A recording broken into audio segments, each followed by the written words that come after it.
Bom dia, meu amigo, bom dia, minha amiga. Está começando agora o seu Boletim da Manhã, o seu informativo matinal, onde você vai ficar muito bem informado. E se você está vendo o nosso canal agora, clique aqui ó, no sininho que está do lado, inscreva-se no canal, compartilhe o canal e curta, porque quanto mais você curtir, mais alcance nós teremos. E nesse universo de desinformação, a informação de verdade tem que chegar a todo o Brasil. Eu quero convidar aqui meus amigos de bancada para falar sobre as pautas do dia. Eu quero convidar aqui meu amigo Leonardo Leão. Muito bom dia, Emir. Bom dia a todos da audiência. Mais um boletim da manhã, né? Que temos o prazer aqui de participar. Ó, tô com a minha camisa da Sou Mais Brasil. Você pode adquirir aí no Instagram da Sou Mais Brasil, tá passando aqui embaixo. E é isso. Estamos aí para mais um dia de boletim da manhã, Emir. E direto de Foz do Iguaçu, meu amigo Pedrão, futuro médico. Fala aí, Pedrão. Bom dia, Emir, bom dia, Leonardo Leão, bom dia, doutor Daniel, que está chegando, bom dia a toda a nossa audiência, vocês que nos dão o prazer de estar junto todos os dias aqui pela manhã, e vamos embora que hoje a gente tem pautas quentes para a gente debater, e eu quero ver vocês comentando aí junto com a gente. Bora!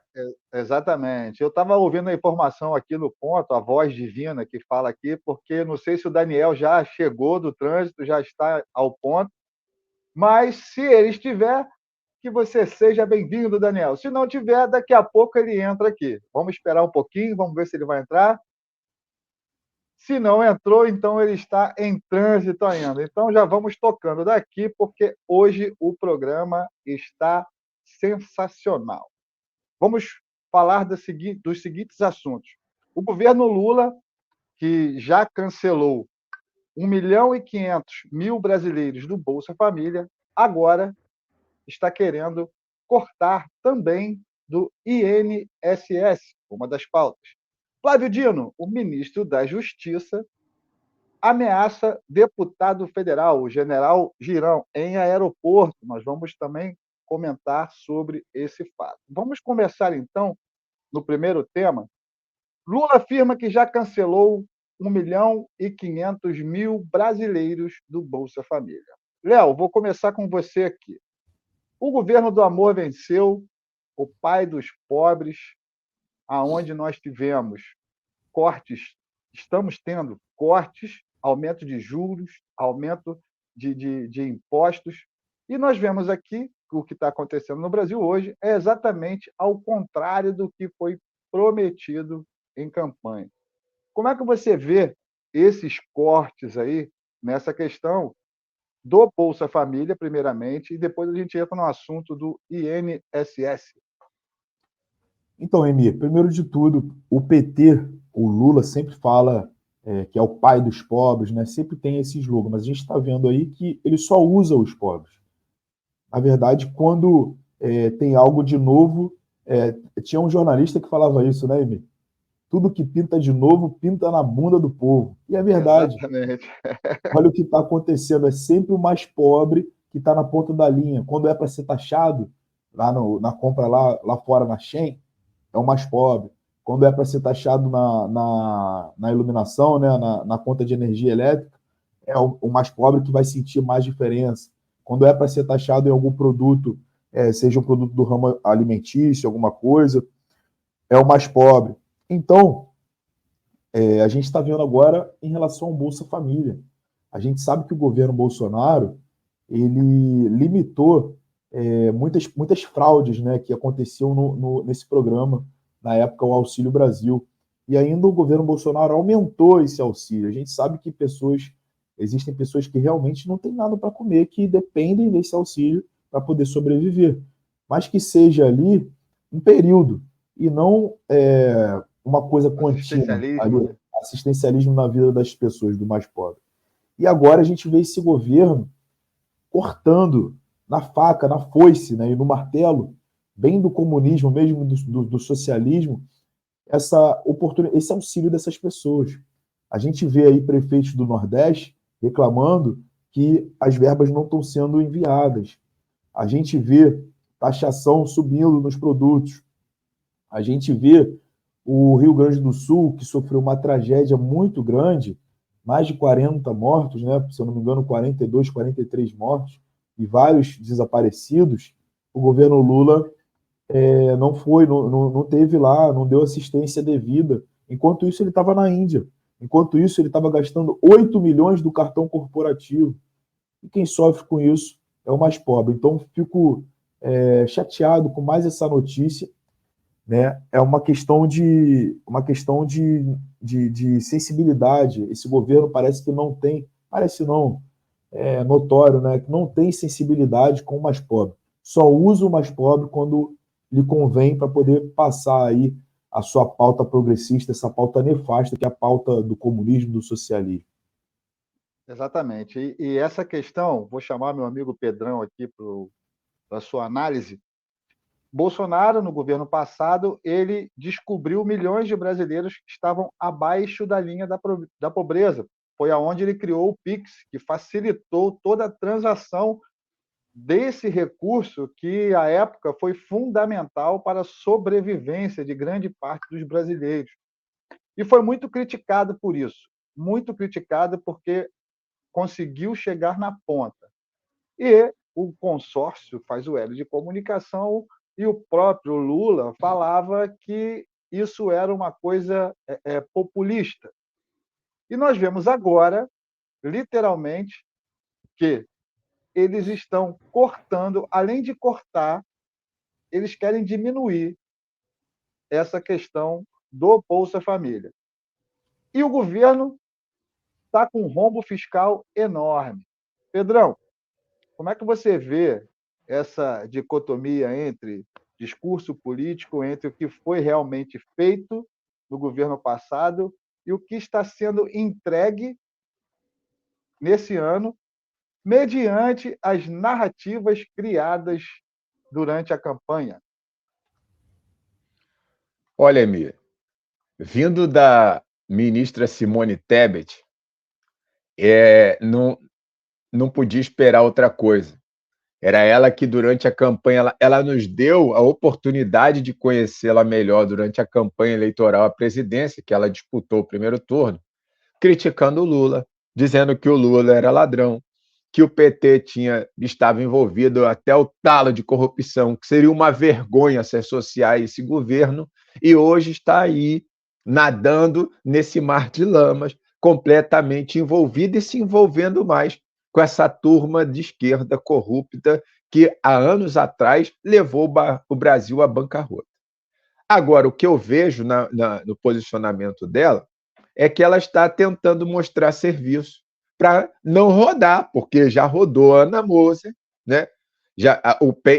O pente fino que ela quer passar na população, que hoje depende dos benefícios do INSS, o pente fino que já passou nas pessoas que recebiam o Bolsa Família, porque eu tenho contato próximo com uma grande parte da população que está sofrendo, porque o pouco que tinha, que recebia do auxílio, perdeu, sumiu de uma hora para outra. Eles, há pouco tempo, arrancaram as famílias que são unipessoais. Eles arrancaram com decreto as famílias que são formadas por uma pessoa, mas tem aquela senhorinha, tem aquele senhor que ficou solteiro, que hoje mora sozinho e precisa muito do benefício e que foi retirado brutalmente. Brutalmente, não sabe a quem vai recorrer. E eu vejo da seguinte maneira: essa sacanagem que esse governo está promovendo, essa sacanagem contra o contribuinte, porque o INSS é uma contribuição obrigatória. Você trabalha, contribui. Você trabalha, contribui para sustentar o Estado. E quando precisa, quando mais precisa, vem eles atacarem aquele benefício do cidadão hoje que de fato precisa de ajuda. Eu estive acompanhando, vou até citar aqui, o meu pai foi diagnosticado com uma doença rara e precisou do auxílio do INSS, então eu tive a oportunidade de estar lá vários dias acompanhando a necessidade e o desespero das pessoas que vão buscar ajuda no INSS. é constantemente fechado, difícil de ser atendido, para passar por uma perícia, um sufoco absurdo e uma dificuldade para ter orientação. É um sistema que funciona muito mal. Só que agora, nesse momento, onde o governo fechou o primeiro semestre com um déficit de mais de 50 bilhões, eles precisam arrecadar de todas as maneiras. Então, eu vejo nessa pasta do planejamento que a ministra Simone Tebet está querendo arrumar um lugar para tapar o buraco que eles causaram no país. No mesmo período do ano passado, nós tínhamos um superávit de mais de 50 bilhões. O Brasil estava crescendo. Isso é fato, amplamente noticiado, até mesmo pelas mídias de esquerda. Hoje o Brasil está indo para o buraco. Hoje o rombo é muito grande e eles estão caçando onde podem e onde não podem, porque eu vejo como um absurdo atacar o INSS com a prerrogativa de que há fraude. Meus amigos, se há fraude, vai simplesmente combate a fraude. Mas o que a gente vê é a população desesperada. Ontem mesmo eu tive relato de uma pessoa que deu entrada há mais de um mês no benefício do auxílio doença, porque está em capacidade de exercer a atividade profissional, e já era para ter recebido o benefício, já foi liberado, porém está em atraso de mais de 15 dias. Então, é isso que a gente está vendo. É ladeira abaixo. São ações de derrota do povo todos os dias se multiplicando. É importante ressaltar também que esse fundo, né, Instituto Nacional do Seguro Social, que quer dizer a sigla INSS, esse fundo geralmente ele é utilizado para investimentos em infraestrutura da saúde, infraestrutura do trabalhador. Então, eu acho que Daniel está chegando aqui. Daniel acabou de chegar. Daniel está mutado ali ainda. Daniel, eu vou terminar aqui só essa explicação e já passo para você aqui. Seja bem-vindo aqui ao nosso programa. Então, quer dizer, a alegação que eles estão falando desse corte, que vale ressaltar que o TCU está fazendo uma investigação, descobriu, eu tenho os dados aqui, 7,8 milhões de brasileiros que estão em irregularidade. Então, daria aí 2 milhões e 900 mil reais. Mas saiu no Poder 360, uma matéria agora, dia 19, segunda-feira, que o Lula decidiu cortar 12,5 bilhões de reais, com a justificativa que ia sobrar mais dinheiro para investimento no ano que vem. E como nós estamos vendo a situação do Brasil, aonde o que segurou o PIB foi o agronegócio, e criam-se as narrativas do governo, que as medidas da carreta furacão, o arcabouço fiscal, foram as responsáveis pelo crescimento. E nós sabemos que isso é mentira. Nós estamos chegando na famosa curva de Laffer, que é aonde se esgotam todas as possibilidades de investimento futuro. Uma hora essa conta vai chegar, então eles têm que cobrir. Daniel, eu vou chamar você para o assunto aqui. Nós estamos conversando sobre a questão do corte do Bolsa Família, em comparação com o que foi feito no ano passado, e estamos falando agora também dessa sugestão ou insinuação da Simone Tebet, que por causa das irregularidades pode chegar a um corte de 2 bilhões de reais no Instituto Nacional de Seguro Social. Você, advogado, trabalha, tem clientes relacionados a essa área, né, de previdência social. Como é que você vê essa questão desse corte, literalmente, nas pessoas que precisam, tanto do Bolsa Família, quanto das pessoas que precisam se aposentar por invalidez, sofrer um acidente? Então, essa questão da perícia, você deve estar acostumado a lidar com isso. Fala um pouquinho da sua experiência e o que você acha sobre esse tema. Então, Emílio, bom dia primeiramente aí para você, os amigos aí da bancada, Pedrão, Léo. É um tema que, assim, é bem sensível pelo seguinte: o INSS, a gente tem que lembrar que ele não trata só da questão das aposentadorias. mas também dos benefícios de prestação continuada, né? Por exemplo, o LOAS é um grande exemplo disso. É aquela pessoa que tem ali sua renda familiar até um limite ali de um quarto de salário mínimo e que ela não tem condições de se sustentar por conta de uma deficiência, por conta de algum problema, ela não tem como ter renda. Então, assim, quando você fala em mexer no INSS para fazer corte, é complicado. A gente vê aí que passa, durante determinados momentos da história do Brasil, a partir do INSS, a gente teve alguns momentos de situações parecidas. O que acontece? Quando você fica sem dinheiro, você vai lá e mexe no INSS. E aí passa a vir a sensação que a gente tem enquanto advogado é que passa a vir uma ordem de cima para que sejam cortados todos os benefícios. Em que sentido? A pessoa dá entrada administrativamente e algo que deveria ser rápido a partir do momento que ela tem os laudos que comprovem a necessidade dela de receber um benefício, por exemplo. Aí ela vai e apresenta os laudos e o médico nega. E aí você simplesmente não tem uma explicação por que negou. Porque negou. Parece que veio uma ordem de cima. E aí, quando entra na justiça, passa por uma perícia do juízo e esse benefício é concedido. Só que isso leva um tempo. E com isso, o governo de plantão passa a ter aí um tempo justamente com esse dinheiro em mãos para poder apresentar como um superávit, que na realidade não é. Essa conta vai ter que ser paga em determinado momento. Porque quando na justiça, quando há uma condenação para pagamento, o INSS vai ter que pagar. Vai sair lá o mandado de pagamento, o RPV, vai sair e vai ter que pagar. Mas ele ganha tempo. E parece que é isso que esse desgoverno quer fazer. Ele está tentando já, na verdade, dar aquilo que seria uma pedalada. Ele está tentando usar números para apresentar que ele não vai ter um déficit, quando o déficit já está aí. E você não vê em momento nenhum esse desgoverno falando em cortar gastos da máquina pública. Muito pelo contrário. Pelo contrário. Agora a gente tem mais ministério. É isso aí.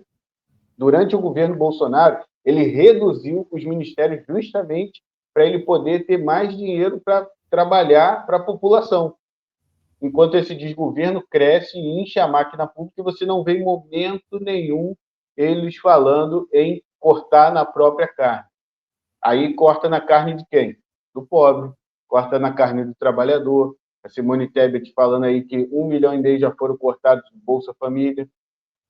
E aí, claro, que você não vai ter como justificativa nunca, eles nunca vão se apresentar, uma Simone Tebet, um Haddad, um Lula, nunca vai se apresentar e falar, ó, estamos cortando aí o benefício dos pobres, hein?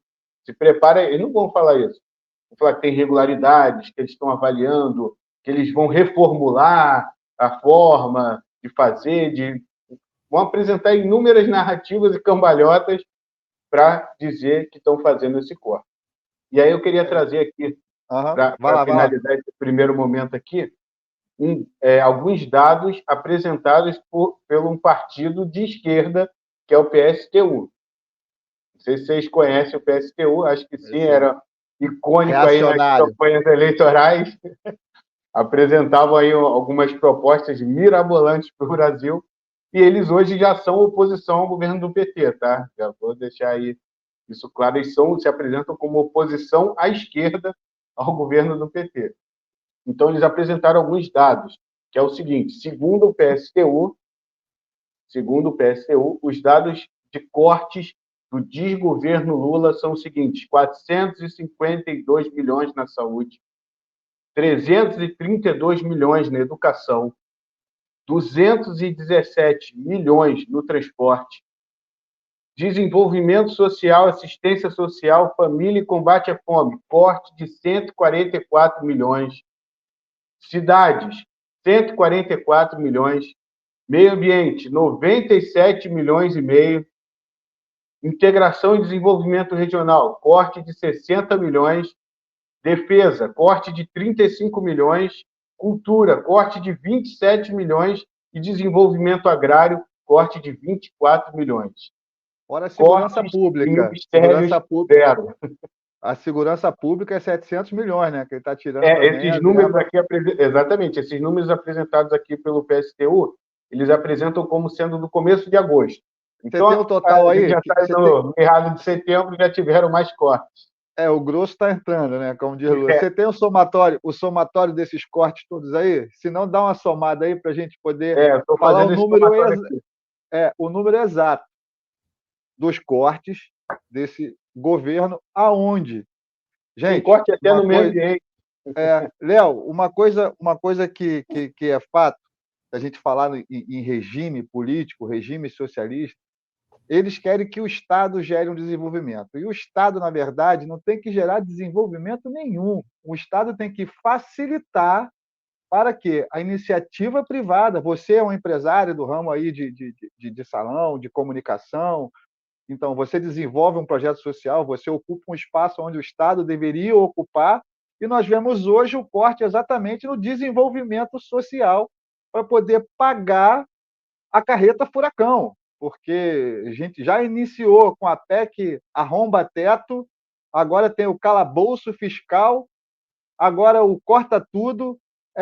Tipo assim, juros acima de tudo, taxa em cima de todos. Acho que esse é o lema desse desgoverno aí. Qual a sua opinião em relação a essa questão aí, até do governo, né? A questão de governo não é desenvolver. O governo é dar estrutura social e estrutura para os pequenos e médios empresários possam gerar emprego. O que a gente vê, Emi, aquele velho ditado, né, que a gente fala, o estado grande, o povo vai sofrer também. E é isso que está sendo plantado. A gente também tem que avaliar o seguinte: a gente saiu do Paulo Guedes, posto Piranga, né, para ir para o Haddad, para o tocador de viola. Mas eu quero perguntar, aí, o tocador de cavaquinho, né, na verdade, né? O tamanho da viola do Haddad é essa aqui. Ó. Eu quero perguntar para o pessoal, cadê a grande mídia, né? A extrema imprensa, né? Exatamente. Falando sobre isso. Cadê os economistas falando sobre isso? Cadê a Miriam Leitão, né? Falando sobre isso. Os especialistas. Bolsonaro, qualquer problema que tinha econômico, qualquer coisinha, que não sei o que, não sei o que. Cadê agora eles para falarem sobre isso? Então, Emir, grande parte das coisas que a gente dá sustento no Brasil são por conta das políticas públicas e econômicas do Paulo Guedes, do governo anterior. Paulo Guedes, esse que falou muito bem que para a gente chegar na Argentina eram 6 meses, para chegar na Venezuela, 1 ano e meio. Porque nós só não chegamos, desculpa interromper, porque a política econômica do governo passado conseguiu sustentar um pouco esse início, primeiro semestre aí do ano. Né? E existe uma crescente no PIB mundial. É uma questão mundial, uma questão global. E, Emir, como eu estava falando anteriormente, o Paulo Guedes deixou tudo redondinho. E o pessoal recebendo R$600 de Auxílio Brasil, as mães solteiras dobravam esse valor, chegava a R$1.200. E a gente chega agora, está todo esse descompromisso, né, digamos assim, com a economia do Brasil. Como eu falei anteriormente, quem sofre é o mais pobre, quem sofre é quem está na ponta da linha. A classe média que o Lula falou lá, que não pode ter 2 televisões, talvez não sinta tanto, mas o mais pobre vai sentir todo esse problema aí, porque uma hora essa gordura vai secar. Uma hora o cofre público, os cofres públicos do Estado, que eles usam tanto o Estado, né, para fazer essas coisas, uma hora essa verba vai acabar. E a emenda Pix para tudo quanto é lado. Como é que sustenta isso tudo? Não precisa ser nenhum economista igual o Haddad, que é formado aí num cursinho de 2 meses. 2 meses, Não precisa ser nenhum economista para entender que vai dar M. Pedrão, você que está aí no Foz do Iguaçu, você está do lado da Argentina, né? Cidade maravilhosa de Foz do Iguaçu. Tá? Um abraço Por aos favor. meus amigos patriotas de Foz do Iguaçu, que é uma grande audiência que nós temos lá. Pedrão, você está do lado aí da Argentina e o Paulo Guedes falou que nos primeiros meses íamos nos tornar uma Argentina, depois uma Venezuela e daí por diante. O Estado, essa questão, o Brasil está seguindo o mesmo caminho que a Argentina chegou. E você, por estar próximo e por estudar na Argentina, você vive essa realidade e lá e cá. Como é que você está vendo o Brasil agora, nesse momento, com esses cortes, essa questão, seguindo os passos do governo de esquerda argentino? Então, fala um pouquinho dessa sua experiência aí, do lado aí, e o que você está vendo, e o que você pode trazer para a gente, porque a imprensa não comenta, o que realmente está acontecendo num país onde tem um governo militante de esquerda como é o nosso. Olha, Emi, foi bom você tocar nesse assunto. Eu analiso o governo atual como um governo ultrapassado. Eu posso comentar aqui, eu vou fazer aqui uma brincadeira, mas é uma brincadeira com fundo de verdade. Eu acredito que o Lula ele não tem habilidade hoje de lidar com o smartphone moderno. Se der na mão dele o smartphone, ele não vai saber utilizar. É um cara que politicamente está ultrapassado. O modelo de política que a esquerda tenta implementar no Brasil já está ultrapassado. Ele não deu certo, é comprovadamente infeliz em outros países, tal como a Argentina. A questão populista de congelamento de preços, sabe? Agora, essa ação de bloqueio, de atrapalhar a exportação de carne do Brasil para tentar baixar o preço, para passar na TV como que a carne está mais barata. Isso deu errado na Argentina e isso certamente vai dar errado no Brasil. Infelizmente, porque a Argentina tentou congelar o preço do combustível. Hoje, o combustível na Argentina teve um salto de 400%. O combustível, quando eu cheguei aqui na região há 5 anos atrás, só para você ter uma noção, eu vou falar o valor. Custava na Argentina 95 pesos. Hoje, o povo argentino já paga mais de 300 pesos no litro do combustível. Sabe? No combustível, eu estou falando aqui da nafta, da gasolina que a gente conhece. Então, assim, a carne na Argentina, você vai entrevistar um argentino e perguntar se o cara come picanha. Atualmente, amo o povo argentino, tenho muitos amigos na Argentina, mas atualmente os caras já não lembram mais a última vez que comeram picanha, porque não come carne, velho. Não come carne, não estou exagerando. Pesquise aí você. Primeiro, quero mandar aqui um abraço para a nossa audiência também, tá? Estou aqui acompanhando vocês nos comentários, quero ver os comentários, quero ver os compartilhamentos. Estamos juntos, pô. Coração aqui quentinho, ligado com vocês de todo o Brasil. Vamos embora comentar isso aí, dar a sua opinião, que a gente vai ler aqui. Mas na Argentina já não se come carne há muito tempo. A maioria da população já não tem acesso à carne. E um país que é produtor da carne que tem a maior qualidade na América do Sul e, ouso dizer, no mundo. Um país que produz uma carne que tem uma pecuária maravilhosa. A população não ter a condição de comer carne, você vê que os métodos são ultrapassados e falhos. E aí vem o governo do Lula querer implementar as mesmas práticas. Isso não dá certo. Não está dando certo. Tentaram populismo de querer liberar dinheiro do Bolsa Família para todo lado no início do governo, falaram de estourar teto de gastos, quem não lembra. Precisamos romper o teto de gastos para poder dar mais benefício à população. Não deu certo. Não tinha planejamento. Não tem planejamento, como vocês falaram. O ministro que deveria cuidar da economia do Brasil mal sabe tocar violão e estudou 2 meses. 2 meses de economia colando. Disse ele que colava, sem vergonha. Colava, cara. Então, assim, estamos indo, infelizmente, de mal a pior. O único sinal positivo é que aquela parte da população que ficava em cima do muro já não vai conseguir mais ficar, porque está começando a ser incomodado. Como esses dias veio um rapaz do futuro, chamado Leonardo Leão, trazendo a informação que daqui a um tempo no Brasil vai ficar difícil comprar carne. Evidente. Se esse momento o produtor de carne bovina no Brasil está tendo problemas para vender a sua carne, está tendo que vender mais barato, porque ele está com dificuldade de escoar a produção. Acompanha comigo aqui, está com dificuldade de vender. Na próxima produção, ele vai reduzir o que ele produz. vai reduzir. Para que eu vou produzir muito se eu tenho dificuldade de vender? Se o governo me atrapalha na hora de eu vender? Então, ele vai reduzir a produção. Reduziu a oferta, o preço vai lá em cima, porque você vai querer comprar carne e quem pode pagar vai pagar caro por isso. O preço da carne vai nas alturas. Isso aqui, estou usando aqui a reflexão do Leonardo Leão. Quem quiser acompanhar, vai lá no Instagram dele, que tem isso lá. Mas a gente vê com esses caras que trazem essa informação do futuro que a gente está caminhando para dias difíceis no Brasil, viu?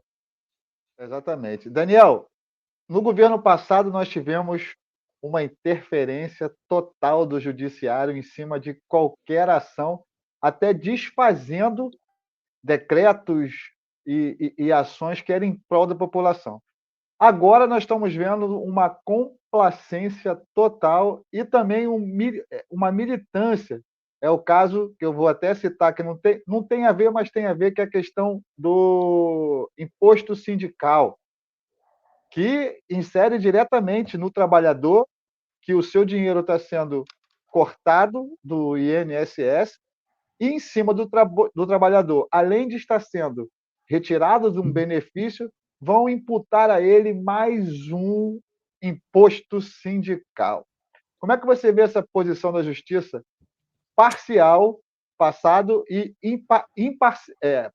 no passado e imparcial agora nesse momento? Doutor Daniel, só me dá só uma partezinha aqui, permite um pouquinho, que eu falei aqui bom dia para quem está nos assistindo e eles responderam com bom dia.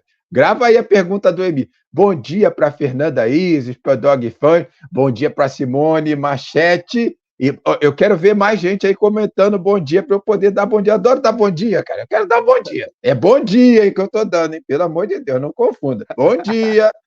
Segue lá, doutor Daniel. Não, fica nítido como há uma parcialidade por parte do judiciário brasileiro hoje. Aí fica nítido. E eu consegui fazer o somatório aqui. A gente está falando de mais de 1,5 bilhão de cortes. Que isso. Tá? O governo do amor venceu, né? O cortes atualizados até começo de agosto. Já teve mais de lá para cá. E assim, até as ações do judiciário vão no sentido de prejudicar o trabalhador. Você planta um imposto sindical. E o que você coloca para o governo? Cadê o judiciário que quer ser tão atuante, empurrar a história? O que ele está impondo para o governo em termos de números, em termos de o governo ser um governo menos inchado? Exatamente. Cadê as 48 horas para explicar o porquê do corte do INSS? É isso aí. Cadê as 48 horas para explicar essa lista de cortes aqui? Educação, saúde, segurança e tudo mais. Não tem, você não vê, porque assim, é nítido que eles estão tentando sustentar de alguma forma esse governo, esse desgoverno, que assim, está seguindo, volto a dizer, todos os passos da receita do bolo da catástrofe. Tem tudo para dar errado. O que a Dilma fez, eles estão repetindo a receita, tanto a nível econômico quanto a nível político, a forma de lidar com o Congresso, a forma de lidar com a economia, estão repetindo a mesma fórmula que deu errado lá atrás. Eu acredito que eles estão repetindo essa fórmula, contando que dessa vez eles vão ter o judiciário do lado deles, porque naquela época eles não tiveram como eles esperavam. E aí deu no que deu, e depois o judiciário recuou, e acabou que hoje a gente está vendo como está. Mas, assim, eu acredito que até o próprio judiciário, em determinado momento, vai mudar novamente a posição. O Pedrão falou disso outro dia. São os efeito bumerangue, né? Efeito bumerangue. É o efeito bumerangue. Quando a economia começar a degringolar, o STF não vai querer assinar isso. Não vai querer dizer que faz parte desse time. Vai querer tirar o corpo fora de alguma forma. Aí vai voltar a história da pedalada, impeachment, tem tudo para caminhar no mesmo sentido novamente. Até colocar o vice de decorativo eles estão fazendo. Até porque então, assim, quando bota a Janja para tocar a agenda no lugar do vice. Então, assim, está repetindo a fórmula, tem tudo para dar errado. Infelizmente, quem acaba pagando a conta é a população brasileira. E como o Léo falou, a população mais pobre, a população mais carente é que paga a conta mais cara desse desgoverno que diz que é de amor, mas que só traz peso para a população brasileira. E vale lembrar, Daniel, você estava falando do STF. Vamos lá, vamos fazer um raciocínio lógico aqui político. Se os caras têm pretensão política, como já estão se falando aí, vaga de futuro presidente da República, essas coisas, eu acho que não tem apoio nenhum. Mas se o cara tem essa intenção, ele não vai querer colar com esse desastre econômico. Então, Exatamente.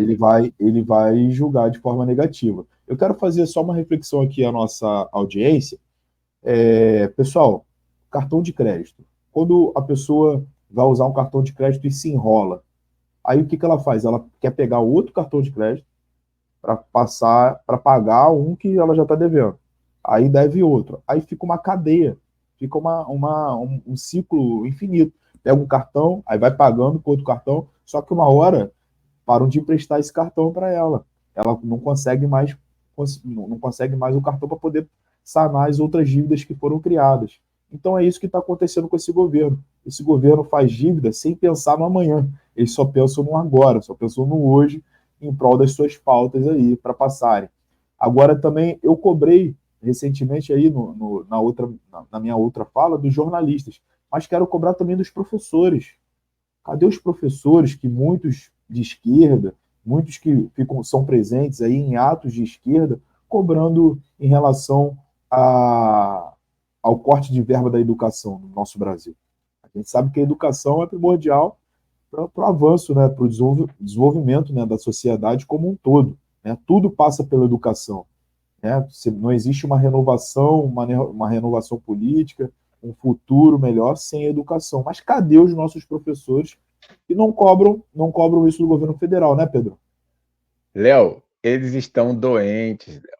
Eles estão afundados numa doença chamada como esquerdopatia. Como já dizia Olavo de Carvalho, é a imbecilidade cognitiva e coletiva. Provavelmente seja um coletivo de doenças. Eles estão doentes, cara. Eles estão defendendo. Eu tive contato há pouco tempo e foi difícil manter esse contato. Eu me matriculei para estudar na Universidade Fluminense, no Rio de Janeiro, na cidade de Niterói, e vi, cara, o quanto os professores estão doentes. Os professores universitários, não todos, mas uma grande parte, estão doentes, defendendo um corrupto, defendendo um cara condenado em todas as instâncias do judiciário brasileiro, como que criminoso não fosse. Sabe? Pessoas que não conseguem interpretar o que está escrito na Constituição, no Código Penal brasileiro, e que são professores. Foram dominados por uma doutrina que não funciona, porque eles mesmos não são comunistas como se pregam. Eu até poderia citar aqui alguns exemplos que seriam importantes para a nossa referência. Quando os governos, pelo menos, são de verdade, eles conseguem trazer uma continuidade, o processo consegue avançar. Porque, por exemplo, a China é comunista. O povo sofre, mas a China avança no comunismo porque a China é mundialmente conhecida como comunista. Lá no Portugal, na Europa, também tem um viés comunista, um viés de Socialista. Estado grande, socialista. É um comunismo, socialismo ali, um Estado grande, mas que é verdadeiramente socialista. Então, segue funcionando. Quem não quer, sai. Quem não quer viver ali com a renda controlada, com os ganhos controlados, sai, mas outras pessoas conseguem viver. Agora, o Brasil tem um sistema de mentira. Por quê? Eles fingem que são democratas, republicanos, contam para alguns e para esses professores que são comunistas e não são, porque o camarada vive aí detonando R$ 1.100.000 por mês do cartão corporativo, quando teve a oportunidade de cuidar do dinheiro do povo brasileiro. O cara está esbanjando o mundo afora. 1 milhão por mês. 1.100.000 por mês. Que necessidade é essa, meu? Lua de Que mel. necessidade é essa? Então, assim, é mentira. Mas, infelizmente, os professores universitários foram doutrinados, sabe? E estão doentes. A verdade é essa. Que chegue até eles essa mensagem. Compartilha. Manda aí para o professor universitário. Eu quero problema com eles. Mas Porque sabe, eles estão doentes, velho. Estão doentes. Uma coisa só rapidinho. Tá, vai lá, Léo. Vai lá. sabe o que acontece também, Pedrão? A gente está falando dos professores, está falando dessa classe da educação, mas muitos deles não são pobres que sofrem na ponta da linha, como a gente está falando aqui, como o pessoal que tem o seu Bolsa Família cortado, né? A gente sabe que tem aquela burguesia ali nessas universidades federais, como você citou, que eles estão muito mais preocupados em relação ao aborto, em relação à descriminalização do aborto, como está passando, as pautas identitárias, em relação à descriminalização de maconha, em relação a casamento homoafetivo. Então, isso aí para eles é uma cortina de fumaça do governo federal, que eles sinalizam que, ó, estamos passando a pauta que vocês querem. Mas economicamente deixa a gente trabalhar. Não vem mexer no que a gente está falando, não. Porque o que eles querem é isso, porque economicamente eles não são o playboy lá que vai fumar maconha na UF, ele não está preocupado com isso, não. Ele quer mais fumar maconha dele, se tiver que abortar, ele aborta. Então, acho que é por aí, está mais preocupado com isso. Exatamente. Léo, desculpa só. Entrando no que o Pedrão falou, na questão dos gastos do cartão corporativo, nós tivemos um exemplo nítido agora nessa conferência da ONU lá, né, que é uma conferência de hipocrisia, né? Nós tivemos o Lula, que a imprensa agora, né, a imprensa esquerdista, a imprensa fazoeira de comunicação, querendo falar que o Lula foi aplaudido 7 vezes. Gente, um discurso clichê. Quem não vai aplaudir você chegar e falar? Porque tem gente que não vai jantar, não vai dormir sem comer. Aí, lógico, o pessoal vai aplaudir. Então, é o que a esquerda usa. São clichês, são discursos que não deixam ninguém não aplaudir. Como é que você vai contra uma política para matar a fome? Impossível. E, ao mesmo tempo disso tudo, que eu acho que incomodou geral a canhota, foi na hora do discurso lá do Nine, o presidente da Ucrânia olhando para cima, assim, o Zelensky, não bateu palma nenhuma, ele lá, Lula discursando, ele assim. Teve um repórter que fez questão de filmar o cara, e ele olhando para cima, não dando nem ideia. É o que o Pedrão falou, Emi. Essa hipocrisia. Eles usam o mais pobre, na verdade. Só usam o mais pobre. Exatamente. E é um governo ultrapassado nesse sentido aí, porque tem vídeo do Lula, ele falando assim, ó, que a gente rodava o mundo falando que o Brasil tinha 200 milhões de crianças de rua. Mas ele tá fazendo isso é mentira? Ele está fazendo a mesma coisa que ele fazia há 12, 13 anos atrás. E lembrando que ele levou uma comitiva gigante para aplaudir ele, né? Exatamente, né? Só é aplaudido na bolha. Nós pagamos uma comitiva gigante para ir lá bater palma pro Lula.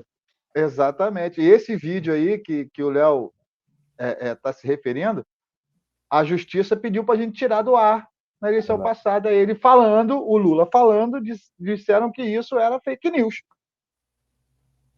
Era fake news do Lula. Exatamente.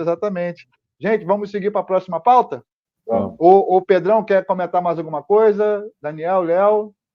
Não, vocês foram muito felizes no comentário. Eu estou querendo ouvir aqui, ler dos nossos ouvintes o que eles têm a dizer sobre esse tema. Tão felizes com o governo do Nine, tão felizes com o que ele está fazendo com o dinheiro brasileiro. Quero ouvir vocês. Vamos lá, vamos comentar aí, porque eu quero ouvir a população, o que tem a dizer sobre o que o Nine está fazendo com o dinheiro do povo brasileiro. Para fechar esse tema aí, Emílio, só trazer aqui algumas capas aqui de jornais. Mercado não confia nem em Lula, nem em Haddad. Aprovação de Haddad pelo mercado cai, aponta a pesquisa. Faria Lima azeda com o governo Lula. Ou seja, o caminho é esse aí que o governo está, esse desgoverno está. Por aí a gente a Fernanda Izzi já me respondeu aqui, já respondeu, tem prioridade, O que ele está fazendo é uma afronta. Acabou de o doutor Daniel falar que o mercado tem medo dele. Ele falou do mercado financeiro, mas eu acho que se ele entrar no mercado para fazer compra, no mercado comum, Vai acho que tomar eles também ovada. vão ter medo dele. Exatamente. E você que está assistindo a gente aqui, ou entrou agora, você está assistindo o Boletim da Manhã da Sou Mais Brasil. Se inscreva no canal, compartilhe esse canal, curta. É muito importante que você participe com a gente para a informação de verdade ter um alcance muito maior. Então, curta, compartilhe, comente. Tem o nosso Zap, o Zap da associação, que vai passar aí embaixo na legenda aqui agora. Você pode mandar mensagem, participar do programa com a gente aqui. Então, agora vamos para o segundo tema, que também é um tema polêmico. Eu vou começar com o Daniel, porque envolve a justiça. A famosa Liga da Justiça do Iluminado, que tem agora na época do Jô Soares, o Jô Soares fazia um personagem chamado Capitão Gay, né? Não tinha? Eu estou falando do programa do Jô Soares, gente. Tinha lá. Então, nessa Só Liga da porque Justiça, Era um Só porque o super-herói, Vinícius é né? Era um gordinho. super-herói. era um super-herói. Estava lá, passando na Grobes. E poderia até ser ministro, de repente. Exatamente. Tem chance, tem chance. É. Aconteceu agora, foi até o Eduardo Bolsonaro publicou em suas redes sociais e deu uma repercussão grande. O deputado general Girão fez um boletim de ocorrência, porque, segundo ele foi intimidado pelo atual ministro da Justiça e a sua segurança particular da PF. Então, ele tomou 2 tapas no peito, uma coisa dessa que o próprio general Girão comenta. Agora, o impressionante, o que me deixou chocado nessa situação é que, aonde o Dino está, as imagens das câmeras desaparecem. Então, foi solicitado, e Talvez uma seja coisa, poder um do modus super-herói, operandi, né? é super-herói, né? Fez lá, some a imagem, sumiu a imagem. Né? E também que a Polícia Federal não ia depor relacionado a isso. Daniel, a sua análise sobre esse fato e essa posição aí, tanto da Polícia Federal em não ir depor, estamos falando de um deputado federal eleito pelo povo, um general do Exército, ex-general na reserva, que é deputado federal. A palavra dele agora é mentira, ou a nova verdade se impõe sobre os fatos reais? Dá sua análise sobre esse fato ocorrido aí. Não, é interessante quando você observa a fala dele, que ele falou isso numa comissão e depois até reforçou essa fala na tribuna. Você vê que ele faz, o general Girão, ele faz questão de apontar os fatos como realmente aconteceram. Ele não diz, não tenta esconder algo que ele tem. Ele diz claramente que ele deu de cara com o Flávio Dino no aeroporto e ele fez assim. Ele falou que ele fez assim com a cabeça, num sinal de reprovação. Tipo, como eu acho que qualquer um de nós faríamos ao ver um Flávio Dino, o sinal é esse, é justamente esse. Cara, inaceitável, pô, reprovação total ao que ele está fazendo na frente de um ministério tão importante que é o Ministério da Justiça. E aí, ao fazer isso, ele foi interpelado pelo Flávio Dino, que não aceita ser questionado. Tem se mostrado um verdadeiro ditador, porque tem um ministério. Imagina como ministro de um STF. Só imagina. Ele, com o ministério na mão, ele não aceita que as pessoas balancem a cabeça de forma negativa em direção a ele. E o que o general Girão relata é que ele foi lá nesse momento, Flávio Dino foi e questionou ele. O que foi? Qual o problema? Está fazendo sinal para mim? E aí o general Girão respondeu, sim, um sinal de reprovação por conta do seu trabalho à frente do Ministério da Justiça. E nesse momento Flávio Dino vem dar 2 tapas no peito dele e fala assim, se cuidem, toma cuidado. Ou seja, uma clara ameaça do ministro da Justiça a um deputado, que já tem perseguido diversas pessoas. Nós temos que lembrar que agora, mais recentemente, ele falou que a Polícia Federal estava à disposição não do governo do Lula, ele falou que estava à disposição do projeto de poder do Lula. Ele falou claramente também que ele não tinha dinheiro, mas ele tinha a polícia na mão dele. Enquanto o Arthur Lira estava negociando algumas coisas com o governo, houve operação contra ele. Agora, você vê diversas operações pontuais acontecendo contra o Braga Neto. Então, assim, você vê que, infelizmente, ele deixa claro que ele tem utilizado e interferido na Polícia Federal como se fosse dele, para perseguir inimigos políticos. Então, quando ele vem, bate no peito de um deputado federal, bem lembrado pelo Emir, general da reserva, ele vem, bate no peito e faz uma ameaça dessa, ó, se cuidem, vou para cima de você. Ele está dando um recado. Exatamente. De que qualquer um que questione o trabalho dele à frente ou a falta de trabalho dele à frente do Ministério da Justiça, ele vai perseguir através da Polícia Federal. Então, assim, que absurdo é esse que a gente está vivendo no Brasil? E você não vê um ministro do STF falar nada, quando antes impedia o presidente de nomear um responsável para a Polícia Federal, um diretor para a Polícia Federal, só porque era indicação do Bolsonaro. E aí você tem hoje um ministro da Justiça falando claramente que a Polícia Federal ele manipula como ele quer. E assim, com relação à parte dos agentes, se eles forem convocados arrolados em um processo e convocados pela Justiça, eles terão que ir lá e falar a verdade, sob pena de incorrer em crime de falso testemunho. Eles irão na condição de testemunha. Então, assim, eles dizerem que não vão depor porque eles fazem a segurança do Flávio Dino, eles são agentes da Polícia Federal, eles fazem uma segurança institucional. Eles não são do Flávio Dino. Eles são agentes que estão fazendo a segurança de um ministro da Justiça. E não são agentes do Flávio Dino. Segurança particular, né? Não é, claro. Não é uma segurança particular.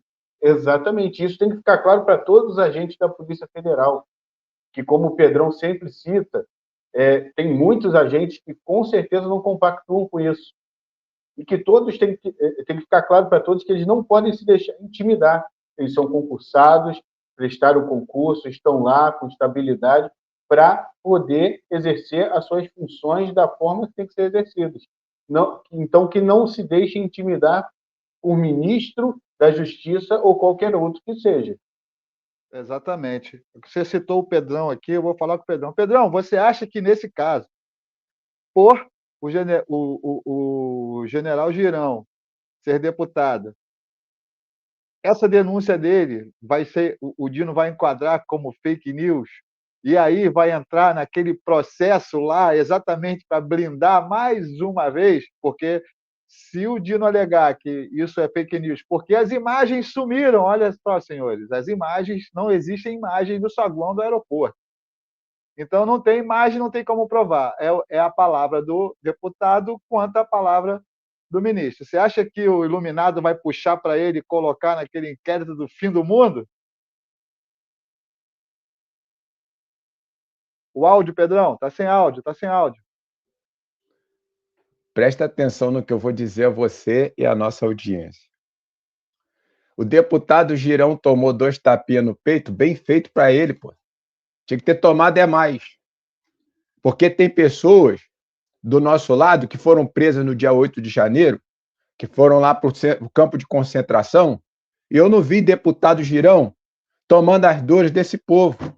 Eu não vi o deputado Girão indo para lá, para frente do campo de concentração, para tentar fazer com que aquele povo saísse de lá. Para que isso é bom, que sirva de aprendizado, porque tudo o que está acontecendo nesse governo vai chegar na bunda de quem se omite. Vai chegar, a água está subindo para chegar na bunda de quem se omite. Então, tomou 2 tapinhas no aeroporto, que sirva para acordar. Eu não vou sair em defesa dele, não. Eu não vou usar aqui esse espaço para defender ele, não. Ele tem a imunidade parlamentar, ele tem o salário dele de parlamentar, para que ele possa se defender e se defender muito bem. Estava ali no aeroporto com salário pago pelo governo, pelo povo brasileiro. Não fala pelo governo, pelo povo brasileiro. Então, assim, se não cair para a luta Pouco vi, estou conhecendo o deputado Girão a partir desse evento. Pouco vi manifestação dele a favor do povo brasileiro que está sofrendo, sendo perseguido, tendo seu direito à liberdade cerceado. Pouco vi. Então tomou tapinha, me desculpe, bem feito, bem feito. Podia ter tomado mais. Essa é a minha opinião. Podia ter tomado mais. É bom para acordar. Eu vou só citar aqui que nós temos que ser justos com todos. Eu acompanho o general Girão nas redes sociais. Essa é a minha opinião. Você pode ter opinião diferente, é a minha opinião. Não é opinião. Eu estou falando Não, a minha é opinião. A minha opinião. Eu estou falando em fatos. Fatos. Que o general Girão é um aguerrido na defesa e fez pronunciamento. Sim, ele fez porque eu vi.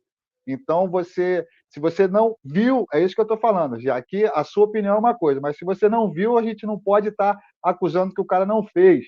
Então, quer dizer, e esse fato em si, a gente está falando da atitude do Flávio Dino, da coação que um ministro da Justiça, em todo o poder que ele tem ali, sendo o chefe, o cargo, o ministro mais importante de um governo, é o cara que está do lado da presidência da República, ao qual o mesmo está cooptando órgãos institucionais, como a Polícia Federal, a Rodoviária Federal, que agora eles querem tentar acabar com essas instituições. Então, é só para ficar registrado, para a gente não ter duplo sentido no que a gente está falando, no que foi proposto. O que eu falei só tem um sentido e vai continuar o que eu falei. O que você falou vai ficar o que você falou. O que eu falei vai ficar o que eu falei. Eu não estou questionando o que você falou. Eu só estou acrescentando uma informação pela qual eu já vi o general Girão tomando a frente e falando na tribuna e em vários lugares. Eu vou chamar o Léo agora aqui para comentar exatamente essa cooptação geral aí que está querendo tomar, né? Quer acabar com a Polícia Rodoviária Federal, ameaça nitidamente as pessoas, porque a função do ministro não é ameaçar quem quer que seja, independente de quem for, deputado, senador e tal. O ministro ali está para defender a justiça. E o que nós estamos vendo hoje é uma ação ditatorial de ataque, literalmente, às liberdades de expressão, às liberdades de opinião. Você não pode criticar ninguém que a pessoa já é atacada pelo Estado. O establishment é que se fala o nome. Então, eu queria a sua opinião em relação a essa questão aí. Então, Emir, é realmente um absurdo, né? A que ponto nós chegamos. Imagina agora, volta um tempo atrás, imagina Sérgio Moro fazendo isso com uma pessoa. O mundo ia cair. O mundo ia cair. O Sérgio Moro, que foi ministro, né, da Justiça de Segurança Pública. André Mendonça fizesse a mesma quando foi lá ministro também. O mundo ia cair. A gente tem um ministro, o Flávio Dino, que diz que o governo Lula está aparelhado com a Polícia Federal, que a Polícia Federal está a serviço do governo Lula e que também vai no Complexo da Maré, lá vai visitar. Então, ele usa disso aí com forma de intimidação. A gente tem um ministro que representa o governo federal e a gente tem um deputado federal que a função dele é fiscalizar o governo federal. Exatamente. Né? Então, existe ali já um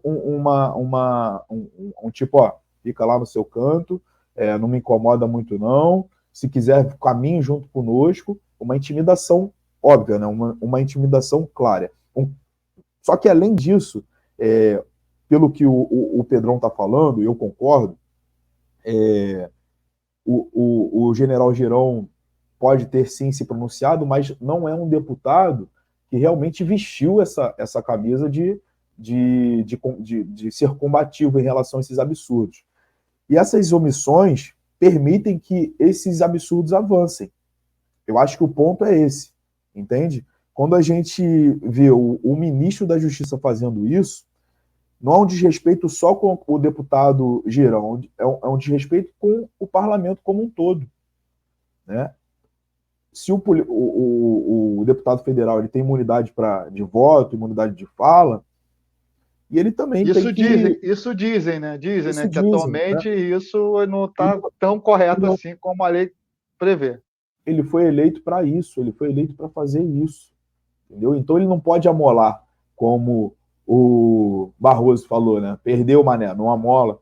Então é uma clara afronta, né, ao parlamento brasileiro, à Constituição. A instituição num todo. Num todo, não é só o deputado Girão. Só que se isso for permitido, tudo uma questão de postura. Vamos ser sinceros aqui. Mas o devido processo legal é a única ferramenta ali no momento, por fato ocorrido, isso legalmente, Daniel pode me corrigir, para poder questionar e fazer alguma coisa. Fora isso, ele não estava no parlamento, ele estava no aeroporto. Com certeza, mas isso aí já é depois do fato ter ocorrido. Mas é lógico, antes não tem como fazer, pô. Mas você tem como evitar. Não evitar o quê? Tomar um tapa no peito? Não sendo omisso. Tendo mas postura. É que tá. Mas é que tá. A questão da postura, você quer que a pessoa seja aguerrido, vá para plenário, fala, combate. Então, eu acho que chegou num ponto de embate político, aonde você tem um STF que avança em cima de qualquer discurso que for contrário ao que eles pensam. Você tem uns ministros que acham que têm superpoderes. Você tem um Flávio Dino, que é um comunista, quanto mais declarado, está na função, uma das funções mais importantes do país, que está perseguindo literalmente todo mundo. Eu acho que o confronto de ideias no Brasil acabou. Você não tem mais esse confronto de ideias, até porque a esquerda não conversa com ninguém. Você não tem como conversar com eles, porque eles cancelam a conversa. As atitudes legais que têm que ser tomadas, na minha opinião, estão sendo feitas. Se estão sendo respeitadas, não. Se estão indo à frente, não estão. Por quê? Porque, infelizmente, está cooptado. Agora, a questão do discurso, é isso que é importante ser frisado, a questão do discurso, que, tanto na época da eleição, eu sofri isso, vocês devem ter sofrido também.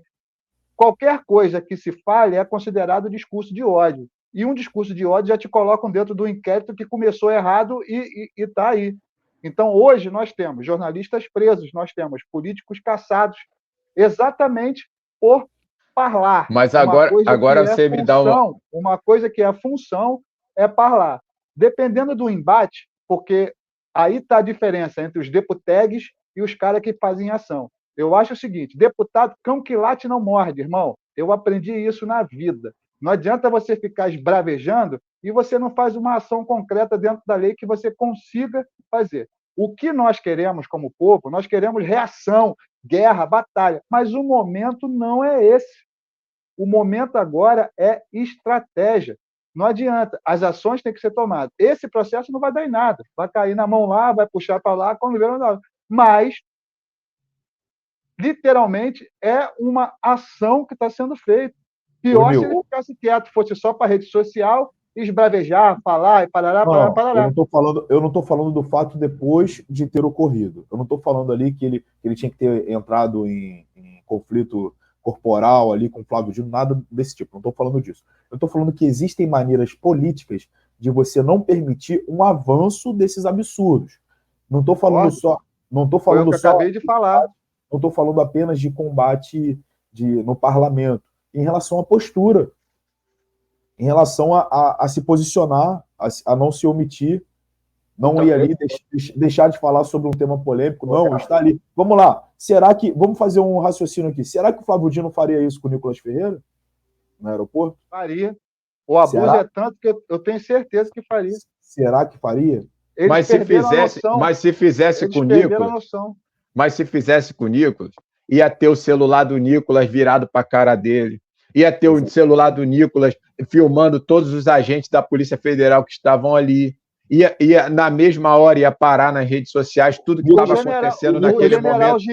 O General Girão não é um influencer digital, é um senhor de idade general de polícia, não tem a mesma pegada de um Nicolas para pegar e fazer essa questão midiática. Então, mas eu acho olha, com pegada ou sem pegada, houve um conflito entre o Alexandre de Moraes e um idoso, lá no aeroporto, se não me engano, na Itália, aquela discussão toda lá entre eles, me foge o nome aqui, uma família famosa do sul do Brasil. Sim. E lá, todos estavam com o celular filmando na hora que estava acontecendo, tanto quem está sendo acusado, quanto quem se diz vítima. Eu acho que é o seguinte, minha opinião, vou fundamentar minha opinião rapidinho. A questão é a seguinte, muitos brasileiros, eu entendo o que o Emi está falando, mas muitos brasileiros estão se sentindo acuados por tudo que está acontecendo, estão tomando atitudes fortes, estão indo parar no exílio, estão sendo obrigados a viver fora do Brasil. Aqueles meninos do canal Hipócrita, o Paulo Souza e outros, tem um preso, outro morando nos Estados Unidos, porque não se furtaram de se manifestar o tempo todo sem ter imunidade parlamentar, sem ganhar dinheiro do erário público. Tem pessoas que foram para a rua, foram aos limites, bloquearam ruas, fizeram acampamento, pessoas que foram ao limite, cara, e estão indo. A gente vive se pronunciando, estamos indo ao limite. Então, eu espero sim, é minha posição, muito mais de um deputado. E oriento aqui que as pessoas olhem bem, é o momento da direita olhar bem para quem está votando. Porque estamos no momento onde a pegada precisa ser mais forte, sim, é a minha opinião. Precisa ser mais forte, precisa ser mais intensa. Por quê? Entenda, se hoje um deputado precisa ter medo do que ele vai fazer, do que ele vai falar, para não ter problema, pô, então avisa isso para o povo brasileiro. Vai lá na tribuna e fala para o povo brasileiro que não está fazendo porque precisa ter medo. Porque tem outras pessoas aqui fora fazendo muito, tem outras pessoas aqui fora fazendo muito e pagando preço por isso. Eu não estou defendendo ele, mas ele fez. O que cabe legalmente, ele fez. Foi para a tribuna, falou. Foi na comissão, falou. Ele só não é um cara de rede social. É então, só isso. Fala aí, Daniel.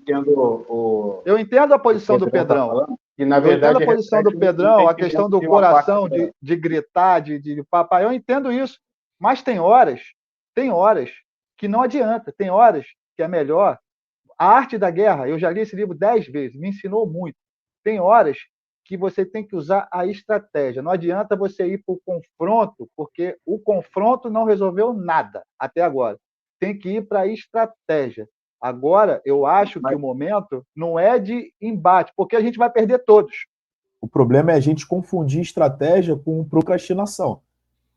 Exatamente. Eu não estou falando. Vamos lá, que estratégia? Bater em rede social não é estratégia. Não, mas que estratégia? É isso que eu estou falando. Vamos lá. Aí justamente. Aquela coisa das 72 horas. Aguarde 72 horas. Tem uma estratégia pertinente hoje e que eu sinto falta em parte com relação especificamente aos parlamentares. E, assim, claro, falo isso com os devidos cuidados, porque, assim, eu sei que também há limitações, mas, assim, a esquerda, ela aprendeu a usar o parlamento ao longo do tempo. Infelizmente, em parte, por a gente ter ganho a eleição de 2018, nós ficamos como base e não aprendemos a ser oposição. Eu digo isso os parlamentares de uma forma geral ali. Então, assim, hoje eles estão tendo que aprender, apanhando, a ser oposição. Mas eu acho que dá para melhorar. Eu acho que já melhorou em parte. Exatamente. Hoje a oposição ela faz um trabalho, por exemplo, eles têm uma lista semanal que eles correm entre eles, dos temas que vão ser abordados para todo mundo bater nesse tema, como a esquerda fazia enquanto oposição. Você vê que a narrativa seguia todos os parlamentares de esquerda batendo na mesma coisa com relação ao Bolsonaro. Por exemplo, vamos falar de semana de queimada na Amazônia. Era do PSOL ao PT, todo mundo falando de queimada na Amazônia. Bolsonaro está queimando a Amazônia e tal. Beleza. Nesse ponto, já está funcionando.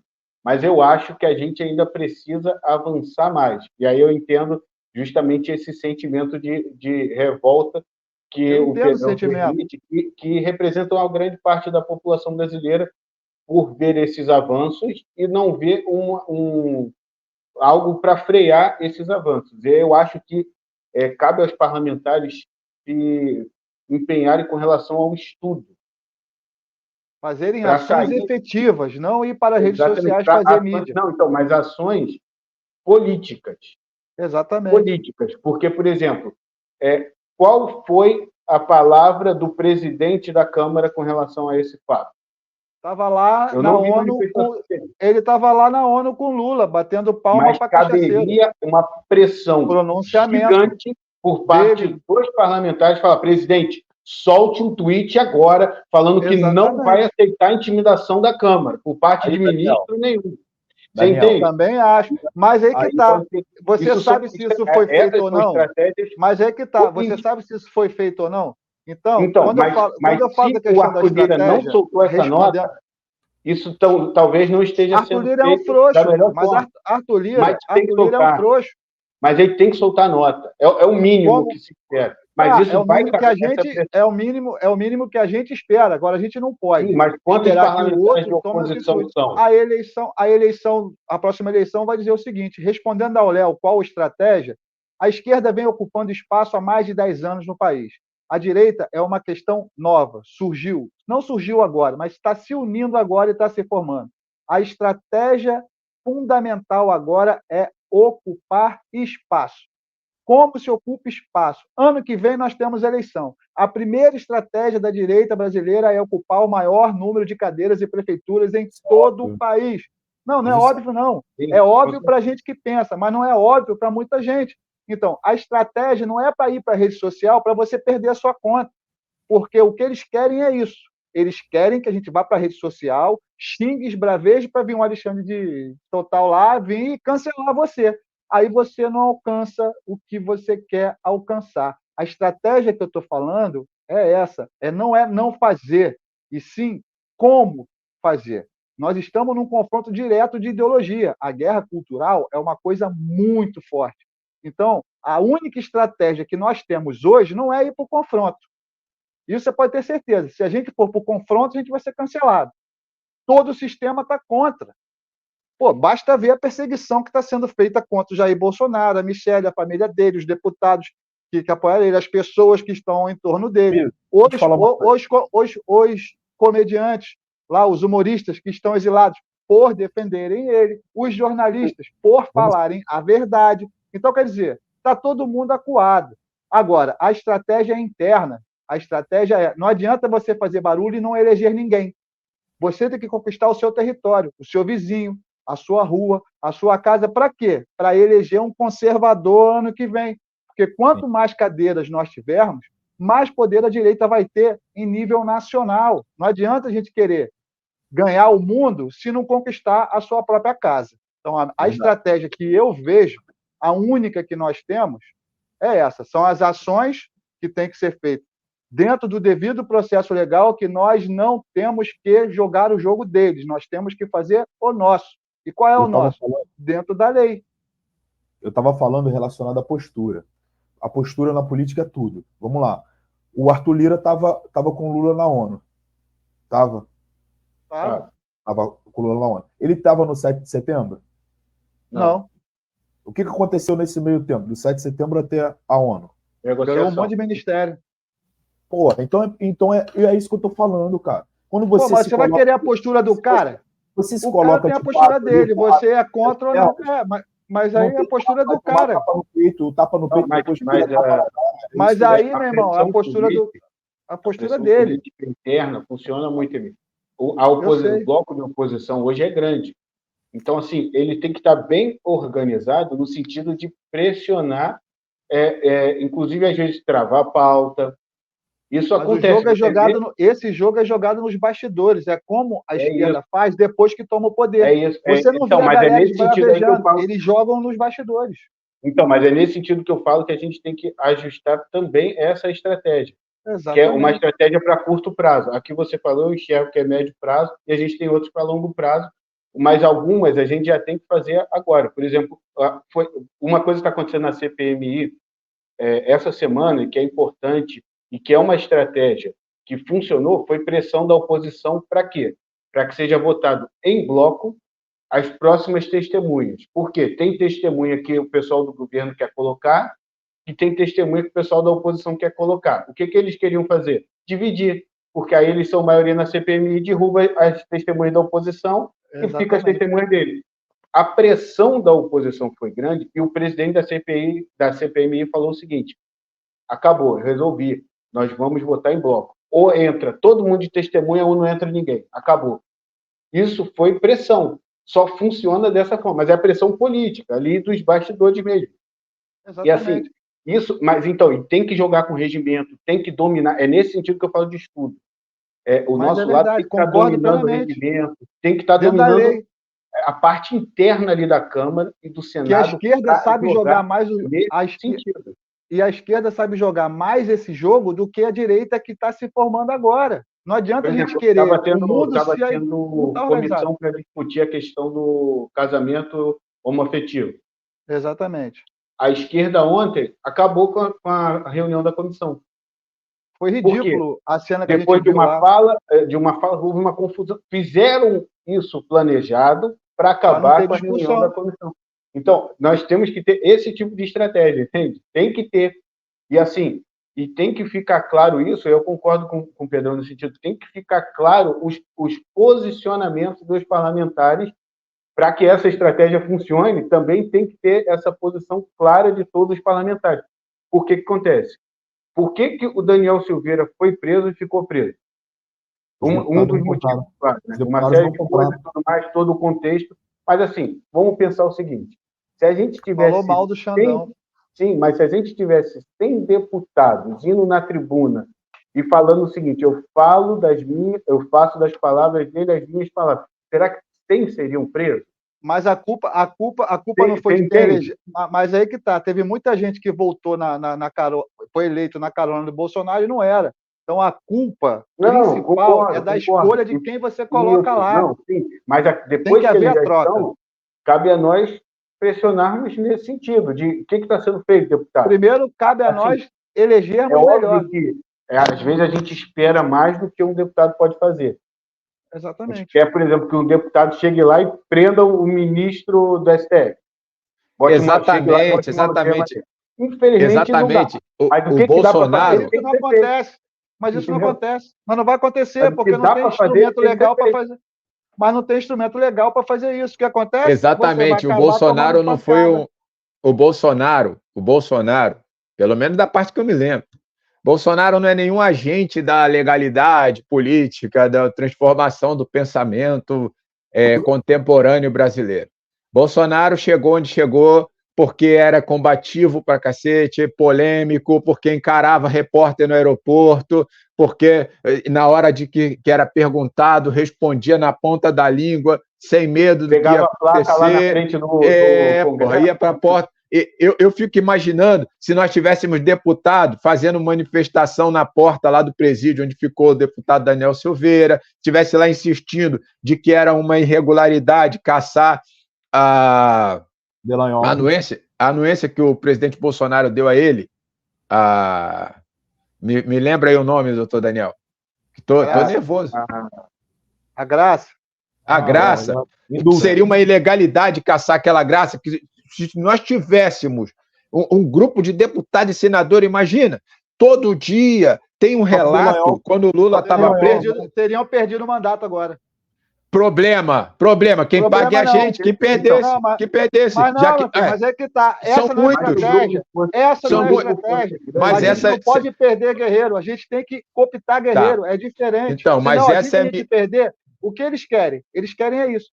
O que eles querem? Eles querem que a gente faça o que a gente não sabe. Então, mas aí que tá. Você está coberto de razão. Mas essa época da... Está coberto de razão na sua razão, pô. Essa época do Daniel Silveira, grande parte dos deputados não tinha nada a ver com o Bolsonaro. O Bolsonaro tinha sido traído pelo PL, grande parte dos deputados saíram pelo PSL, grande parte saíram dali, se elegeram na conta. Então, não existia um congresso conservador de direita na época do Daniel Silveira. Tanto é que passou a questão dele era menor o número. Era muito menor. Mas ele foi preso agora. Então, ele foi preso agora, depois desse ano. Não, mas isso aí já é um processo que está lá atrás, já é uma coisa que está vindo, ele tinha que ser parado lá atrás. Mas o Delanhol transitar julgado. O Delanhol, quando foi cassado, também não teve, não, e já era esse parlamento já. Mas o Daniel Silveira voltou para a cadeia esse ano. Eu não estou defendendo parlamentar nenhum. Mas você tem direito a dar sua opinião. Você tem direito a dar sua opinião. Eu estou defendendo. Você tem direito. A estratégia. Não adianta a gente agora ficar igual a galo em cima da parada gritando. Vai ser o primeiro ir para a panela de pressão, irmão. Eu concordo. A gente tem que trabalhar no tempero. É no tempero. Eu concordo com a sua opinião. Você tem direito de dar a sua opinião. Exatamente. E eu a minha. É por isso que eu estou dando a minha. Mas olha só, eu concordo que existe estratégia curto, médio e longo prazo. Sim, Exatamente. se existe um grupo de zap aí com a estratégia, eu não estou no grupo de zap, já quero dizer. Porque eu não estou vendo estratégia nenhuma, pô. Aí você não tem a combatividade e também não tem estratégia. Aí Quando você toma tapa mostra na cara, toma tapa no peito. quando você mostra seu plano, você é desarticulado mais rápido. Não. Eu estou falando em relação aos conservadores. É o plano Exatamente. secreto, gostei disso. Exatamente. Plano Quando secreto. você bota a bunda na janela, tu toma uma dedada, irmão. Então é melhor deixar a bunda na cueca e trabalhar nos bastidores para a gente tentar mudar o jogo do que botar a bunda na janela e tomar uma dedada do Supremo. Não, eu digo Então, que mas não existe uma estratégia definida. Pô. Mas Nós eu não acho sabemos. Então, eu acho que, assim, na verdade, a gente está tendo que fazer o que foi Juscelino que falou, né? 50 anos em 5. Exatamente. A gente está tendo que fazer um pouco isso. Então, trocar o pneu com o carro andando, vai por mim, é mais difícil. Trocar parado já é ruim. Mas Ainda mais trocar um com o monte carro de andando é deputado, difícil pra ainda caramba. mais agora, um monte de deputado Então, que se assim, elegeu e está apoiando o Lula. Porra, cadê a maioria? Não, Cadê então, mas os tá todo caras mundo, que se disseram conservadores e agora estão aí pagando pau para criminoso? Fala tá sério. todo mundo aprendendo, mas eu acho que os deputados e senadores vão ter que aprender rápido. Exatamente. Porque Agora, estão na pressão. Agora, na próxima eleição, aí sim, você vai ver. Na próxima eleição para deputado, aí a gente vai estar começando a literalmente estar caminhando firmemente para uma mudança. Porque no Congresso que eu vejo hoje, é uma minoria que luta contra uma metade que se vendeu e uma outra maioria ali, que eles têm um pouco da maioria, porque se juntar com o centro, que berra, que grita, que estão há mais de 10 anos fazendo uma coisa que nós começamos a fazer agora. Na próxima eleição vai mudar e eu já tenho meu voto. Vou escolher o deputado mais quieto que tiver e vou votar nele, porque eu já sei que ele está articulando bastante. Cada um escolhe. Eu acho que o Eu voto vou fazer dessa maneira. Tudo bem, você pode escolher o mais quieto. Eu vou escolher o que mais propôs, o que mais fez, o que mais se identifica com a minha causa conservadora, o que pensa igual a mim, o que vai defender as minhas bandeiras e exatamente o deputado que eu sei que eu vou poder ter acesso a ele para cobrar. Cobrar postura, cobrar posicionamento, cobrar. O meu voto foi para o deputado tal, então é dele que eu tenho que cobrar a minha postura. Não adianta a direita ficar se batendo. Então a gente tem que fazer o quê? Cobrar em quem nós votamos. A pressão é individual e direta, irmão. A gente só consegue alcançar o bolo se a gente cobrar o nosso. Não adianta a gente cobrar de um deputado que não é do Rio. Vamos colocar assim, supostamente. Beleza, a gente pode falar. Agora, a cobrança tem que ser em quem você votou. O deputado que você votou está lá na oposição ou está na base? Ou ficou em cima do muro? Então você votou errado, irmão. Me desculpe, mas o seu voto não corresponde ao seu discurso. É isso que eu estou falando. Quando o povo brasileiro aprender a votar que o seu deputado represente o seu discurso, ok, você tem sim um representante da sua maneira de pensar. Entendeu? Não estou falando para você conhecer para ter vantagem. Não, longe disso, não é isso. É o cara, você ter acesso a ele e ele te representar. Entendeu? Não adianta você votar num cara que no meio do caminho chega lá, mudou, e aí? Aí você vai brigar por quê? O cara mudou, o voto foi seu, irmão. Você que votou no cara. É evidente que cada um tem a sua característica de atuação. Exatamente. Por isso que eu estou falando. E tem a sua característica com quem você de apreço. De apreço Exatamente. em relação a uma candidatura. Eu acho que assim, cada um a gente já avançou muito. A gente já avançou Não, muito. avançou, concordo. Apanhando bastante, porque mesmo nesse caos que nós estamos vivendo, nós avançamos. Contra os conservadores. Mas, assim, politicamente, os conservadores até avançaram. Em termos de partidário, Sem dúvida. A gente não tinha coisa nenhuma partidária. Agora a gente está começando a ter uma construção partidária, movimentos sociais, como a esquerda. Essa é a estratégia. Todos, mas agora a gente começa a ter movimentos sociais, associações de conservadores, como a Somar Brasil. Eventos conservadores, assim. Mas a gente precisa, como eu falei, tentar fazer 50 anos em 5, ou 40 em 4, porque a gente tem eleição aí de 4 em 4 anos. Exatamente. Então, normal, assim, é normal ficar foito. Acho que a cobrança tem que ter e faz parte, inclusive, em parte da revolta. E, assim, as pessoas não podem, parlamentares de um modo geral, ficar chateados. Pelo contrário, eles têm que entender a revolta, a cobrança. Se eu reclamar de um deputado e o cara ficar chateado comigo, Na boa, se eu reclamar do deputado que eu votei, o cara ficar puto comigo, eu mando ele tomar no cu, discuto o termo. Porque, porra, se eu votei no cara, eu votei para poder reclamar do cara, irmão.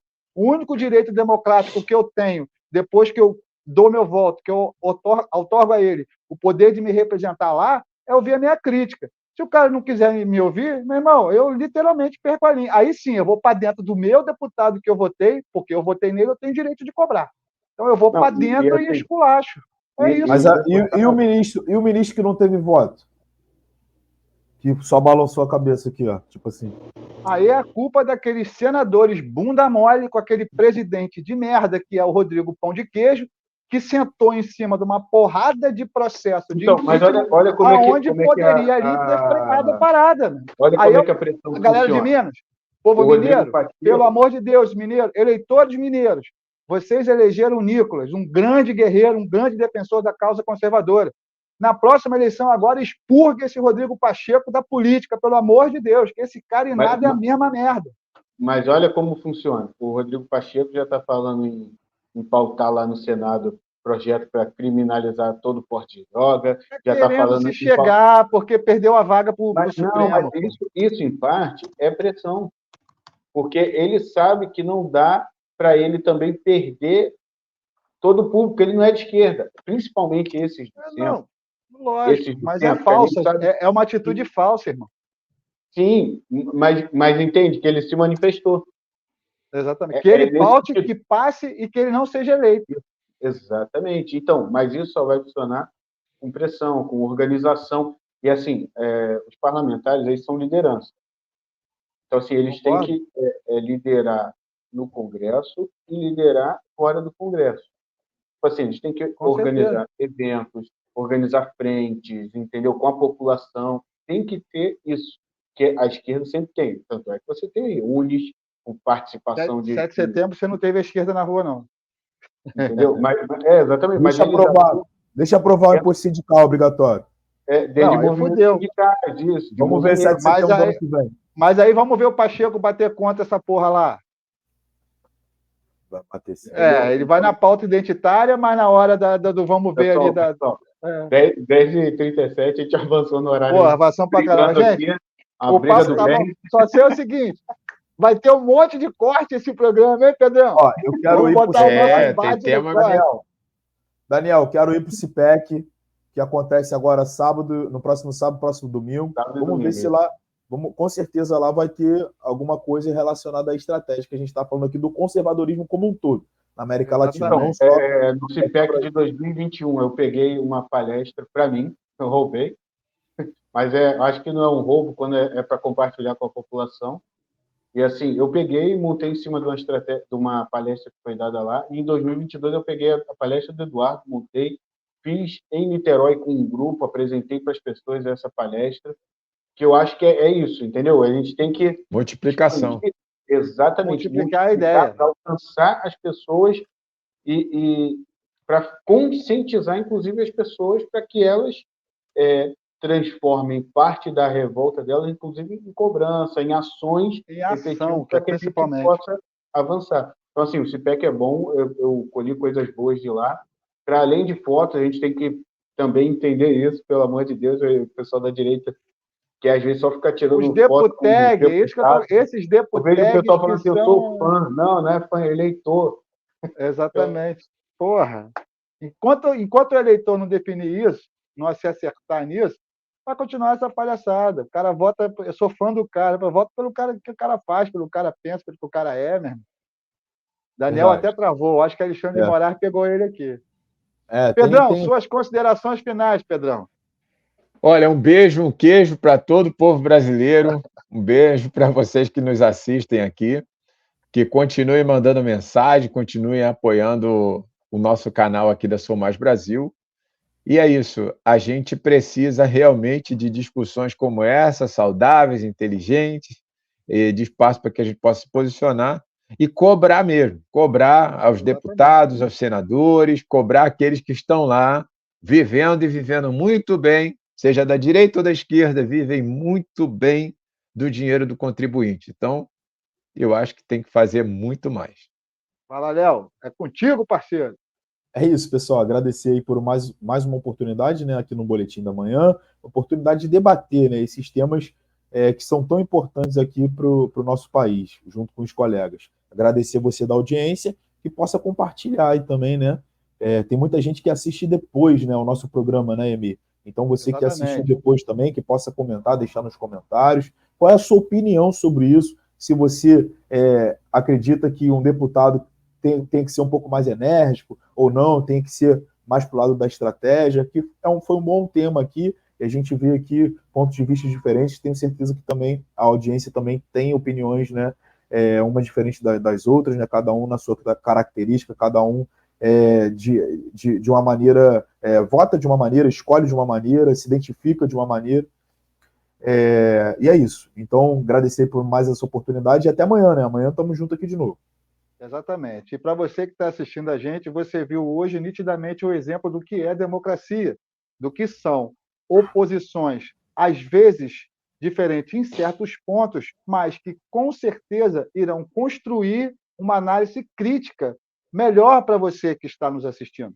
Então, o objetivo do nosso programa é a liberdade de expressão, opinião, e aqui todos são respeitados. O calor da conversa, o calor do debate, muitas das vezes refletem a angústia que nós estamos vivendo em exatamente ver o que está acontecendo e para onde o nosso Brasil está indo. É normal você ter os nervos acalorados, mas, acima de tudo, todos nós aqui temos um objetivo em comum, que é salvar o nosso Brasil do comunismo, que é implantar o conservadorismo, que é cobrar dos nossos deputados, senadores, posições firmes, tanto nas redes sociais, quanto em ações também que façam a diferença. Não só ações legislativas, mas ações sociais, formar grupos, conquistar os territórios, fazer o que a esquerda fez durante anos. Eles implantaram indiretamente, até hoje, isso que nós estamos vivendo. Nós estamos começando uma estrada, estamos iniciando um processo de aglutinação de quem pensa igual, quem compartilha os valores da direita e os valores conservadores e liberais. Então, fica aqui meu agradecimento, a paciência de vocês de estar junto com a gente até hoje. Curta, compartilhe, comente esse canal. E amanhã, você sabe, 9 horas da manhã, você tem um encontro marcado com um Boletim da Manhã. Fique com Deus, tenha um dia abençoado e até amanhã. Valeu, amigos!